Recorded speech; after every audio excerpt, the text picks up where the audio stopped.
തമിഴ്നാട്ടിലെ തിരുനെൽവേലി ജില്ലയിൽ രാധാപുരം താലൂക്കിലാണ് പ്രശസ്തമായ ആറ്റാങ്കരപ്പള്ളി സ്ഥിതി ചെയ്യുന്നത്. കന്യാകുമാരിക്കും തിരുച്ചെന്തൂരിനുമിടയിൽ സ്ഥിതി ചെയ്യുന്ന ഈ പുണ്യസ്ഥലത്ത് മുത്തുനബി സ്വല്ലല്ലാഹു അലൈഹി വസല്ലമ തങ്ങളുടെ സ്വപ്ന നിർദ്ദേശപ്രകാരം ഇസ്ലാമിന്റെ മഹോന്നതമായ പ്രചാരണത്തിനു വേണ്ടി അറേബ്യയിൽ നിന്നും ഇന്ത്യയിലെത്തിയ സയ്യിദ അലി ഫാത്തിമ റളിയല്ലാഹു അൻഹയുടെയും അവിടുത്തെ പ്രിയതമനായിരുന്ന ഹസ്രത്ത് സയ്യിദ് മുഹമ്മദ് റളിയല്ലാഹു അൻഹു എന്നിവരുടെയും മഖ്ബറകളാണ് നിലകൊള്ളുന്നത്.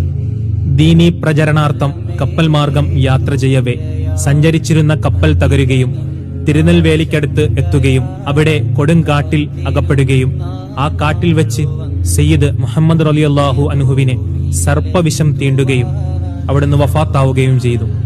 ഇത് കണ്ട് നൊമ്പരത്തിലായ മഹദി അവർകൾ നാഥനോട് സുജൂദിൽ വീണ് കരഞ്ഞു പ്രാർത്ഥിക്കുകയും തന്റെ പ്രിയതമനെ കുത്തിയ അതേ സർപ്പത്താൽ തന്നെ തന്നെയും തിരികെ വിളിക്കണമെന്ന് ആവശ്യപ്പെടുകയും ചെയ്തു. അല്ലാഹു സുബ്ഹാനഹു വ തആല ആ പ്രാർത്ഥന സ്വീകരിക്കുകയും അതേപടി സംഭവിക്കുകയും അവർ രണ്ടുപേരും ജീവിതത്തിലെ പോലെ തന്നെ മരണത്തിന് ശേഷവും ഒരുമിച്ച് അന്ത്യവിശ്രമം കൊള്ളുന്നു.